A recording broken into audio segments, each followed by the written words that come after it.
Come for our miles of pristine beaches and vibrant art scenes. Stay for our diverse cultural experiences.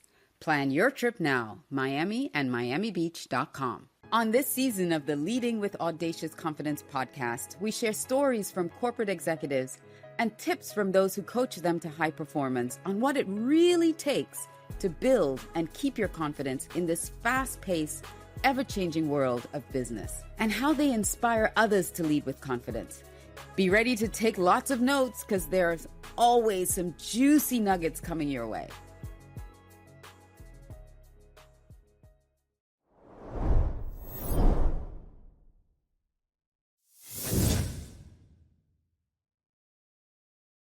Well, welcome to another episode of Leading with Audacious Confidence. I'm your host, Alicia Curry, and I am super excited for this conversation today because if you know anything about me, you know I love mindset and I love talking about psychology and the mind and everything. And so my next guest, Miriam Meima, has been a coach and facilitator for over 20 years, dedicating her life to studying the overlap between business and psychology. Miriam has coached founders and executives at hundreds of companies, including a dozen $1 billion plus valuation. She often partners with companies from Series B all the way through going public. She works one-on-one with senior leaders, facilitates team offsites, and develops customized leadership development journeys for leaders at all levels. Her specialty is in helping people unlock the next level of performance while maximizing authenticity. That's not easy. Miriam's credentials include a master's in organizational and management development, a bachelor's in business and psychology. She is a master certified coach with the International Coaching Federation, ICF, a fellow at Harvard Institute of Coaching, and a member of Forbes Coaches Council. Wow. So welcome to the show, Miriam. Thank you. Thank you for having this show. I mean, what you have put together here is such a body of rich information for your listeners. And so thank you. On behalf of everyone listening, thank you for all the effort that you put into this extraordinary podcast. Oh, I appreciate it. Thank you so much. Thank you for being a fan. Thank you for being a guest. I am so thrilled that you reached out to guest on this because we've got a lot to unpack here. First of all, my first question, we're going to dive right in with this idea of confidence in leadership. A lot of people think that, when I get here, then I'll be confident, or when I get this position. So you have an extensive experience. Does that ever really happen? No, it really doesn't. There's this, I really think we all believe that there's some sort of external invisible finish line that once we cross it, we will therefore be worthy of and feel confident every day. And there will be the sustainable source of confidence. And it's just not true. I work with very senior leaders in name brand companies, dozens of years of experience, some of the most seasoned leaders. And it doesn't just evaporate their imposter syndrome. And it doesn't just imaginarily amplify their confidence. I think confidence is definitely an inside job that all of us have access to at any point in our career.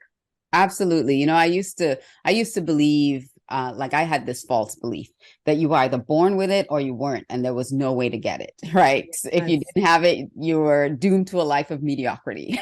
So that was my limiting belief. That was my false belief. And over the years, because I would see people stepping out and doing these incredible things, and I was like, there's no way I could ever. And then I was like, wait a second. That's not right. The confidence comes in the doing.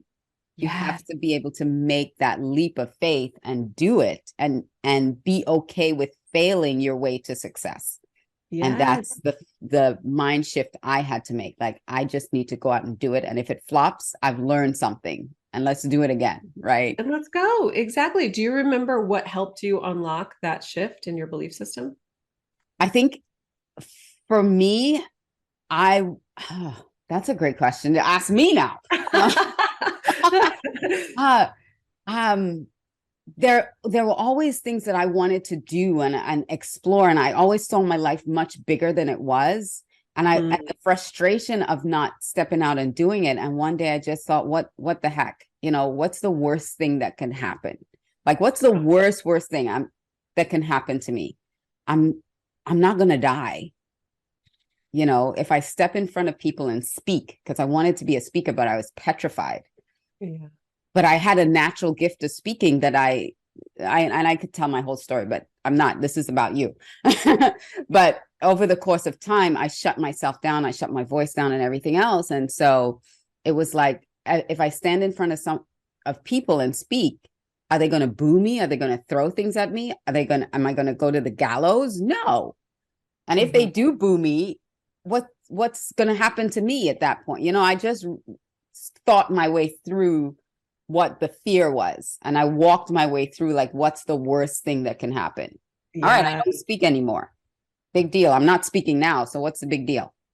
Oh, right. Talking ourselves through that. So there was so much wisdom in what you already shared. And so if I just pull on a few pieces there that I think everyone can relate to, one is starting to tune into our sense of purpose or our soul's purpose or what we crave, what we want to be doing. So that might be different than purpose, but it's just this sense of, you said it sounds like you could actually see it. You could actually feel this bigger version of you, or a slightly bigger just feels like maybe we're judging it, but there's maybe a more visible, expanded version of your life where you were speaking and you could picture it. And at some point, the pain of not living up to our potential becomes greater than the fear. Absolutely. And most people wait till they get to that point, and it can, hopefully they have people in their lives or they're listening to this podcast, so that in those moments they can literally walk themselves through worst case scenario. And unfortunately, it wasn't that long ago in human evolution where getting sent away from our tribe, so being kind of kicked out of ostracized, our tribe, ostracized. Yeah, if we didn't fit in, if we didn't feel a sense of belonging, we'd be kicked out, and that did mean we would die. And so somewhere in our wiring, we still have this old system, and we have to literally mentally put ourselves through a system update and remind ourselves we are not living in that civilization. We are living in this year, 2023, and that we will be safe on the other side. And sometimes we have to surround ourselves with a few people who will be there to cheer us on for stepping outside of our comfort zone. And then we can celebrate the fact that we did something hard and make it about doing the thing and let go of being good at it or it feeling good or it being perfect. Let's just start with trying to do the thing that might feel hard. Yeah. And I love that. And this idea that failure is bad or wrong, or we have to be perfect in everything before we can show it to anyone is something we need to absolutely shed, because nobody's perfect. When you look at a baby walking and they trying to walk and they fall down, you don't say, "Oh, just give it up, kid. Forget about it. You're never going to walk. You're horrible at it." Exactly right. But we don't encourage them. Right. We encourage them. So inside our own heads, we have a critic, and we also, some of us have that cheerleader, the one that says, like, that's okay. You're new at this. Try again. And so as much as possible, I try and work with people to quiet the critic and amplify the part of us that is cheering us on, because we need that in our own minds. And if we can't do it for ourselves, then we need people around us who can help us. Which is why coaches are so important. Yeah, coaches, friends, family, like put yourself out there and surround yourself with people who want to see you succeed. Yeah. But I also love to walk people through the mental exercise. Is it all right if I take our listeners through a little thing? Yes, please. Let's do that. I like to picture either a person that we project onto them that they're very confident. And so common people that are referenced by J-Lo is mine. J-Lo, oh my gosh, right? This resurgence in her career. Yes, she's like about it. Andrea Goldman is one of mine. I'm a big fan. Michelle Obama is another big one that gets mentioned all the time, but it doesn't matter. It could be a fictional character. It could be a political figure. It could be someone you've met. It could be J-Lo, but picturing what it would feel like to be in their skin can help us. another way to access it is just to think, what is it that we think if we were to accomplish this, we would be so proud of ourselves and we'd be so deserving of confidence. And for some people, it's money or a position or whatever it is. And I want people to picture being on the other side of that. Picture you're living the life where you've achieved those things. And see if your body adjusts at all. For most people, they start to sit up a little bit taller. Their shoulders start to relax a little bit, and they start to imagine or embody this version of themselves that has less to prove. They've already made it. And if you can actually start to feel it, then I want you to move through the world with that body posture, with that mindset, with that physicality through everything you do, because you can start to integrate it into your life now. And the more you feel at ease, like you don't have anything to prove, the more people will trust you, the more experiences you'll have, the more successes you'll have, and you'll slowly build a track record of success. And I feel like that's sometimes what our rational brain needs in order to feel confident, is to be able to look back and track what we've done well. Because, there's this feeling, and I still feel this. I mean, so when people are looking at people who've accomplished things and thinking, oh, well, they've got it all together. And so I can't be that. I still have this feeling that everything I do when it's successful is a fluke. Like, oh, there's no way I can ever, do that again. Replicate it. Yeah. Or that's never going to happen again. Yeah. Well, good for you for noticing that and being willing to say it out loud. So many people can relate to that. And so anytime we're willing to share honestly about our experience, people are like, oh my gosh, I'm not the only one. Thank you. Yeah. So thank you for that level of vulnerability. And so for everybody listening who feels that, I want you all to start to think about what are the things that you did to set yourself up in those cases. And it's really important to take inventory. And I know about you from listening to the show that you're very well read. You have an attention to detail. You spend time to prepare. You also spend time to get yourself feeling and looking in a way that represents how you want to be seen in the world. Stop me if any of these things are untrue. No, you're right. Yeah. Yeah. So you're doing all of those things, and those are things that you are optional, and you are doing them, and they're allowing you to show up with a certain level of presence. And so that is not a fluke. Yeah, and you're right. The preparation that goes behind it, and the thought and the intention and everything that shows up is not a fluke. So when I look at success or something, someone says, oh my gosh, this changed my life. It's like, oh, wow. What did I do? Right. I did that again. Yeah, because there's a lot of preparation that goes in. And that's one of the 7 steps to my audacious confidence. My process is preparation. That's one way to really build your confidence in things, is to make sure that you are prepared for the journey that you're undertaking or what you're about to do. So thank you for sharing that. Yeah. Noticing and breaking it down like that. So that helps me now also not be like everything that I do is a fluke. Because it's so funny. Sorry, you go ahead. No, I don't want to go for it. No, I was going to say, when I made the decision, and I talk about this sometimes, when I made the decision to actually enter a pageant for the first time in my life at 50, and I went and I did this pageant and won. And, a lot of people don't enter their first pageant and actually win. And I won. I'm like, I'm done. I'm not going to do this again. You beat pageants. You didn't need to do it again, but good for one you. And done. Right. I'm not going to put myself through that again. Right. But not because it was a fluke, maybe because you kind of came. But I accomplished it. I'm like, there's no reason to do this again. Because I'm like, I did it. I couldn't believe it. Yes, yeah. So exactly. And now you will always have that life experience. I really like to think about, at the end of my life, when I look back, there's a lot of emails I'm not going to remember sending. There's a lot of interactions I'm not going to remember. There's a lot of stress I'm going to wish that I had stressed less about. Yeah. But the things I won't forget were the times I put myself out there and it worked. or the times I put myself on a limb for someone I cared about, or the time that I spent with the folks that matter most to me. And I think that, yeah, go crazy. Do the things that are unexpected. Unexpected. That's my life. Yep. Do the thing that's unexpected that people are going to be like, what? Exactly. But then you step out so far out of your own comfort zone. I like to say I live on the edge of overwhelm, because you step out and do something so far out of your comfort zone that when you look back after you've done it and you look back, it's like, wow, because there's so much growth that happens in just making the decision. And I think a lot of people don't value that you making the decision to start a business, to step out and become a leader in an organization, to go for that position that's much higher than where you are right now. Even if you don't get it, making that decision changes you.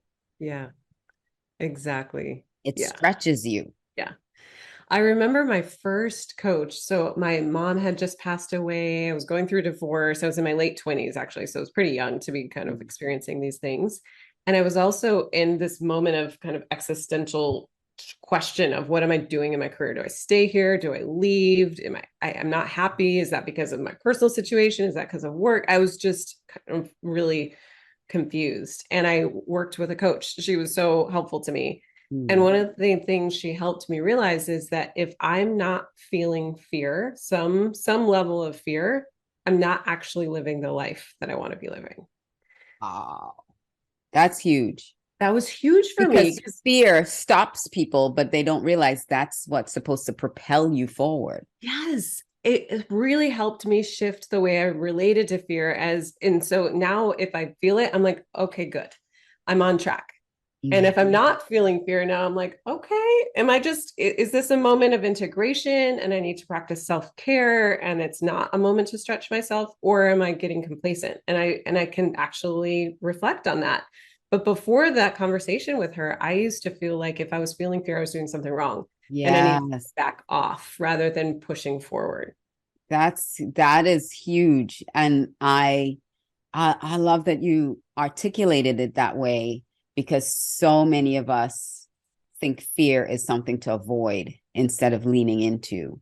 Yeah. And that builds your confidence. When you lean into it and then you look back, and it's like, it wasn't that big of a deal. It wasn't that bad. It wasn't, again, I didn't die doing it. You know, I didn't like suffer incredibly, like we think we're going to suffer so bad to do it.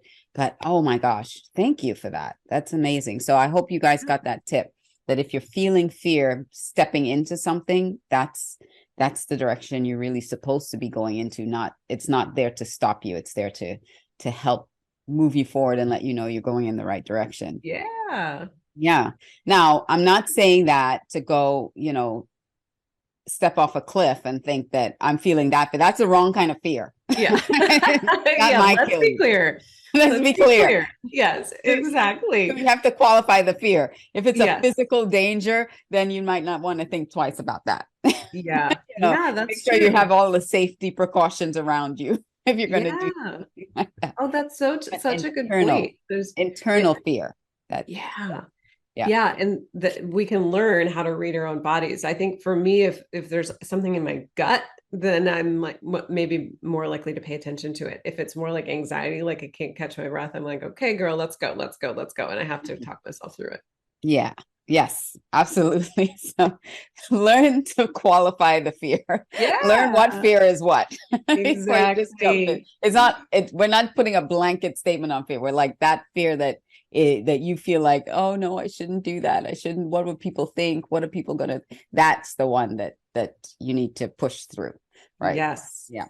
The critic, like you said at the beginning, the critic that's trying to stop you from moving forward. Exactly. We have so much I want to talk about. So I'm going to shift gears a little bit, and I want to really talk into culture in organizational culture when you're scaling, because that is something in leadership that can start tripping people up.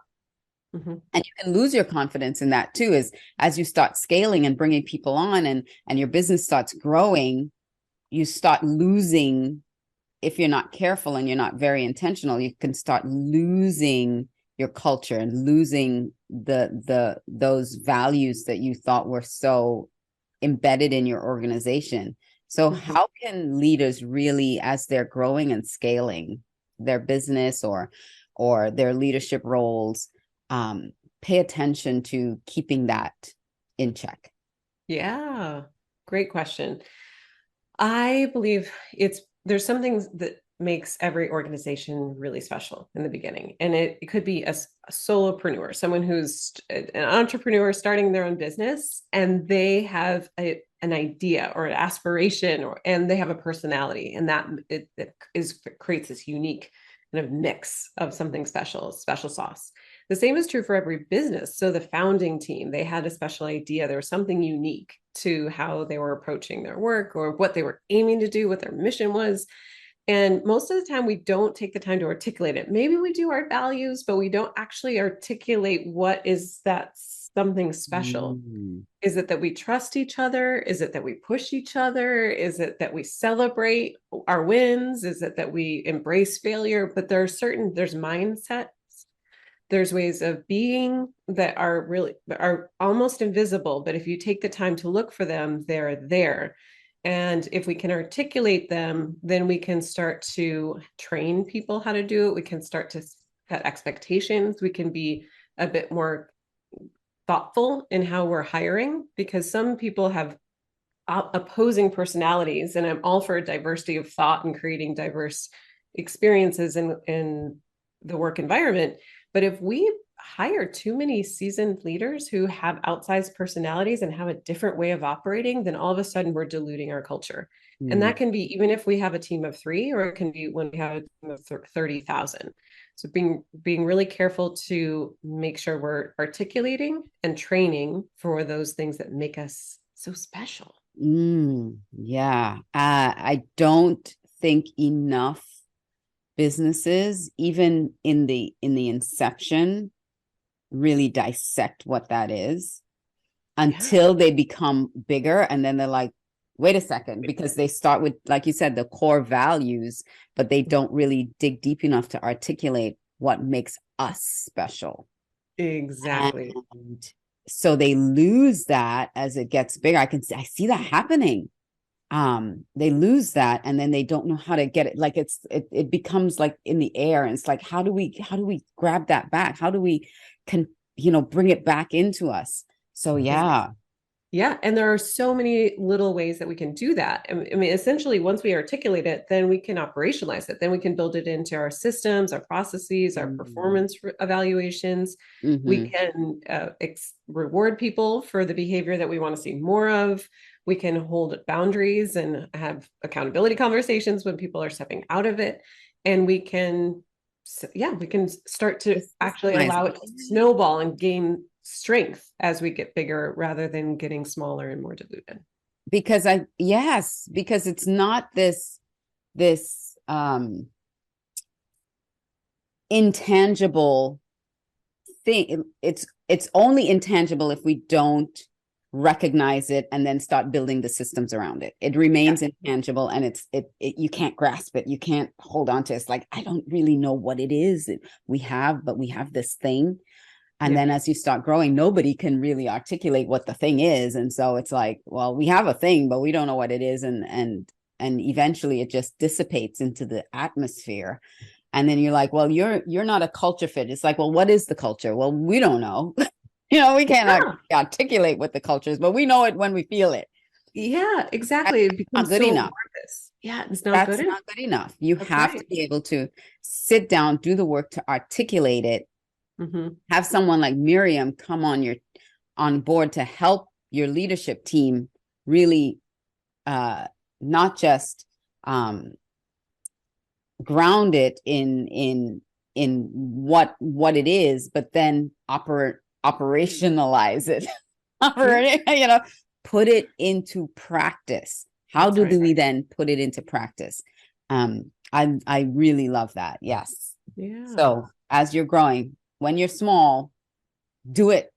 Do the work. If you've already grown to the point and you lost it, get someone in to help you rediscover it, so that as you're doing, and I'm going to segue this into the layoffs, because there's so much layoffs happening right now that this affects how you're doing your business. It affects how you hire. You mentioned hiring, but then if you come to the situation where you have to lay off, how do you lay people off when you have this culture that you've developed? How do you even start thinking about how you do layoffs then? Because that also has to be a part of, you have to go soup to nuts. You have to think all the way through the process. Yes, so that it's exactly not right. just haphazardly, now we're just cutting this whole department. Like, that's right. How does that work? So you got to talk through all those things too, and put those into your systems and your processes. So let's talk about that, because retention is a big thing, but also how do you make yourself be the one to be retained? Happening. How do you build value into your position and yourself so much that when massive layoffs are what's happening, you're the one left? And then being the one left, so these two-part question, being the one left, having to pick up the slack, how do you now articulate, listen, I'm not just going to be a pack mule here? Yeah. So if I take that from the top, what you were saying is really important. So it's not only how do we preserve our culture as we scale, but how do we preserve it through all of the ups and downs and ins and outs of a business, which might mean right sizing or laying people off. And I work with a lot of tech companies right now. They happen to be going through a massive series of layoffs. I work with a lot of venture-backed companies. Similarly, they're shifting their mindset, or trying to increase their runway. And so it's putting a lot of people in a position where they're needing to make difficult decisions. For the leaders who have been very thoughtful about building their culture, hiring, building strong relationships with people, it can be really heartbreaking, because you're looking at your P&L or your finances and you're saying, okay, we need to cut people, but then you start picturing them and the relationships you have with them and how much heart they've put into the business. And it can really be hard to do right by the business and by people. And for me, I like to try and decouple those, try and figure out what do we have to do right by the business. And now second, let's figure out how to do right by those people. Is it, I'm really going above and beyond and helping them figure out what's next for them? Is it the type of package that I'm offering them? How can I do right by them? And usually people who are earlier in their career try and go maybe too far, but I'd rather you go too far than too short in terms of cutting people off. So there's doing right by folks. But if you really want to be the person who is retained, I think that all we can do is do our best every day to show up, to do our best to be both authentic and effective. And that means being true to ourselves and bringing the best of our personality. And most of us don't give ourselves the grace to be able to set ourselves up to be able to, let's say, practice self-care in the morning, or drink enough water, or take a few breaths so you can show up to your first meeting as the version of you that you want to be known for. But each day, all day, can you continually show up as the person that you want to be known for, which is your authentic, truest self? Can you put into the business what you wish to receive back? Can you infuse others with the feelings you wish you felt from colleagues? And that's usually where authenticity comes in. And effectiveness is really tracking, what does the business need from me in my role, or looking outside of the scope of my role and making sure that I'm collaborating, I'm partnering with people, I'm showing up as a really good colleague. And if we've done those things, then we've done right by the business. And that's all we can do. Sometimes, we don't have to personalize it. If we are exited, we don't have to personalize it. Not every role is the right fit. And we all have a certain tenure in every organization. And so the question is then what's next? And then people are in a moment of reinvention and they need to kind of go back to the drawing board and figure out what's next for me and how is this perfect? How can I create this as an opportunity? I love the idea that you shared, that don't personalize it. And I believe when people are laid off, they personalize it. And that can be quite destructive to your confidence, to your self-esteem, your self-worth. It's just a spiral that you don't want to get into. if you look at it as, okay, the business is having some growing pains, they're trying to figure some stuff out, and I'm just not a right fit for it right now. What's my next opportunity? Because I've done all I could do. I was a good employee. And so what's my next step here? And if the leadership is wanting to do right by you, then giving you a letter of recommendation, giving you a glowing letter of recommendation, helping you when you reach out and say, hey, I have this other opportunity. Can you, if they call you, would you be open to having them? Yes, we are open to sharing how great you were and all those things. So make good relationships and let them know that, I'm going to be leaning on you for recommendation for my next job, so that you know that you were valued in that position and that you have value moving forward. Now, for those who are staying, how do they articulate or make sure that they don't become pack mules? Because clearly the job still has to be done, and multiple jobs have to be done now that some have exited. How do you now not feel the frustration or the burnout of having to, take on all this additional responsibility? And as leaders too, I mean, I'm throwing so much at you because I'm looking at the bring it. I love it. As leaders, how do leaders not treat others like a pack mule? Like, well, all this work still has to get done. Like, what has to happen there for both those who are staying and the leaders who are looking at them and saying, well, we got to get all this work done. How do we do it? Two main things. One is what most people call boundaries, but it's about having an honest reflection for ourselves of where am I drawing the lines of what I'm willing to give to this role right now? And you can change your mind anytime, but you need to know for right now, what are you going to draw as your limits? Are you available 24/7? I would prefer not, because I really don't think you can show up as your best self if you're available 24/7. It's just not sustainable. So if for you to have the life you want to live, where do you draw the line? Is it a certain time of day that you start? Is it a certain time of day that you end? Do you need a certain amount of time for yourself during the day? Do you need to only check email after 8? I don't really care. I'm giving examples, but knowing kind of your rules of the road and holding to them. People get mad when they are asked to do something that's out of bounds of their own boundaries, but they don't know. No, other people don't really know what you're saying is too much or not enough. So try not to get mad at them for having requests. But it basically, the hardest part then is holding to it, doing right by ourselves, right? So like holding to it. But if we can hold to it, then honestly, even if those hours that we're devoting to our work are intense, we've been honest with ourselves. That's what I'm willing to do. And create those rules, stick to them. That's the first one. And the second one is creating clear agreements with the people you work with. So usually there needs to be a conversation around prioritization. What comes first, what gets dropped off. And sometimes you can have that and it's easy and effective with your manager or your colleagues. Like, let's get together. And obviously there's fewer of us. So let's figure out what matters most and how can we get it done in a way that feels good to us. And if you don't have that kind of manager, because not everyone does, sometimes it's just things roll downhill and they just keep pushing and delegating down. They don't know what's too much. You've got to use your voice. You've got to say, I can't do it all. Let's have a conversation around what comes first. And then that creates, again, as we talked in the beginning of this, the fear of, well, if I speak up, I might be next on the chopping block. Yes, it does. I know. And that keeps us quiet. And this keeps us in this perpetual state of just kind of accepting things, which creates resentment, which creates burnout. And so there are some moments where for people, if they're their primary, you're the only person generating revenue for yourself or your family, and you don't feel like you're perfectly at choice. Almost always, I feel like we're more in control of our experience than we realize or feel. So I usually push people a little bit on that.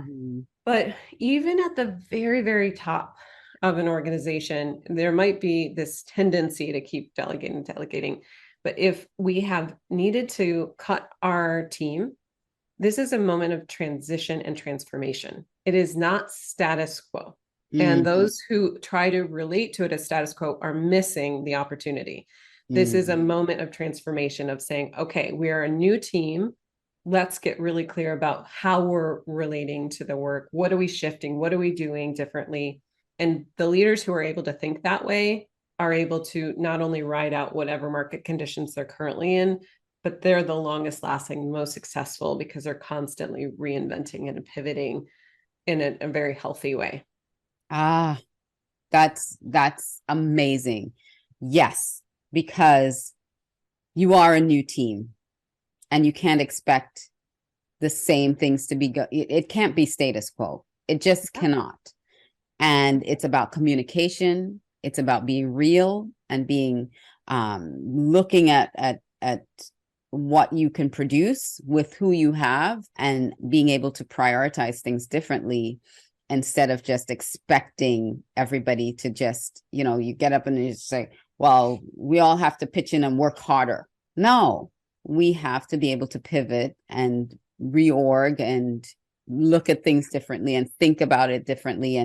And some of the work that I do with using a lot of the different brain science tools to really understand who has what strengths to put them in the position to do what is natural for them and helps keep things moving forward instead of just dumping more work on them. That's not going to create the kind of culture or sustain the kind of culture that you want to have in your organization if you treat people that way. Because a lot of times culture is lost too in a layoff because they forget what matters most. What matters most, how to treat people, go back to the basics. What made us special in the beginning? How can we reinforce that now? Yes, exactly right. Wow. Oh my gosh. I love this conversation that we're having. I don't want to shut it down, but I do because we're going to jump into rapid fire. We're going to jump into this rapid fire section. So I know you've listened to the show, so you know it's coming. My first question is, what's the biggest leadership mistake you've ever made or was the victim of? Biggest leadership mistake I've made is probably holding back too much on feedback. Not giving people the information that they needed to be successful, thinking I was being kind to them.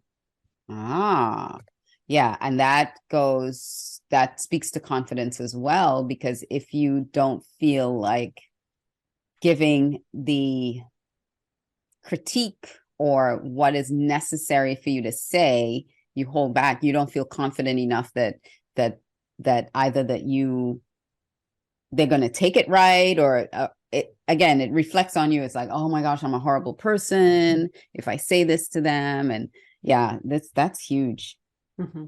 Yeah. All right. What's the best leadership advice you've ever gotten that you still implement today? And I think you said it earlier, but you're thinking about the fear? Yes. Yeah. I think that's part of it. Let's see, what else about leadership? I think that maybe lead with my heart is another piece of advice I've received. So people, if they can connect to me and what matters most to me, if I share my why, usually people want to be part of the thing that I'm working on. So then it's more of a question of, is this the right fit for us? Yes. Yeah. And then, all right, here's a fun one. If you were a castaway on a deserted island, what 3 things would you hope washed up ashore or was airdropped, and one cannot be a cell phone? Is food taken care of for, like, do I have food? Do I have access you to can food? Find food. You can okay, I can if you can eat fish, there's fish around, there's stuff you can eat. I need music. I don't care if it's a radio or a CD player or tape player, but I need enough variety. I love music. For me, it sets the tone of my day. And I listen to 10 different types of music throughout the day. So I need that. And gosh, I can't imagine choosing to live without seeing people smile, without seeing other people and seeing their faces. So I guess either a digital frame, or it can't be a phone, but something that gives me the visual. I'm very visual. So some sort of visual representation of people on the planet smiling. Okay. You got one more thing. Oh my God, one more. Okay. Maybe sunscreen. I don't know. Yeah, yeah, exactly. I'm like, I want a down comforter. To me is like cozy. One of my hobbies is sleeping. So and sleeping well. And Yeah, so for me, good that sleep. would be like So, even yeah. comforter and pillow. Let's put Yeah. that's Add a pillow. Yeah. Yes. this Yes. awesome. Um, if you were a song or a song title that's out in the world, you said you love music. What would that song be and why? Is it Bill Withers who sings Lovely Day? Yes, lovely day. Okay, that's what's coming to mind for me right now. And it's probably because I'm wired as an optimist, but I've also worked really, really hard to maintain that of really like healing trauma and working through internal belief systems. So for me, moving through the day, seeing people fully for who they are and doing my absolute best to be a source of light for them, that matters to me. So I think I would choose that song. I love it. I love that song. Sometimes, sometimes I just when I used to run, I haven't run in a little while, and that's a whole other story. But I would put that on to run to because I love that song. So, what are you reading now, or what are your top 3 books that you love? Titles. You know, I'll really grab this right now. I'm starting to read The Surrender Experiment by Michael Singer, who also wrote Untethered Soul, which I'm a fan of. So this is something that I'm interested in and starting to read. I think we're both really into neuroscience. So I'm usually rotating through some sort of brain science book. I do have one in the other room. I don't even remember the title, but I'm fascinated by neuroscience. Awesome. And then I also love young adult fantasy books. I love to read books about people who discover they have magical powers and what they choose to do with them. Because I'm pretty sure we all do have magical powers, but reading young adult fantasy is fun. That's a guilty pleasure of yours. So Exactly. I love it. Yes. Thank you so much, Miriam. This has been a wonderful conversation. Thank you so much for reaching out to us. How can people get a hold of you if they want to work with you, if they want to know more about what you do? Tell us how to best reach you. Yeah, I would have them go to leaderswhosmile.com. And I believe that we all have access to being the type of leader, like the most seasoned leaders, they can move through things with a smile on their face. And that's what I want for more people. And so leaderswhosmile.com, or go to find me on LinkedIn, Miriam Meima. And so it's MIRIANMEIMA. Awesome. Thank you so much. Thank you. And with that, I want to encourage you all to lead yourself, lead your teams, and lead your organization with audacious confidence. Until next time, I'm Alicia Curry. Bye for now.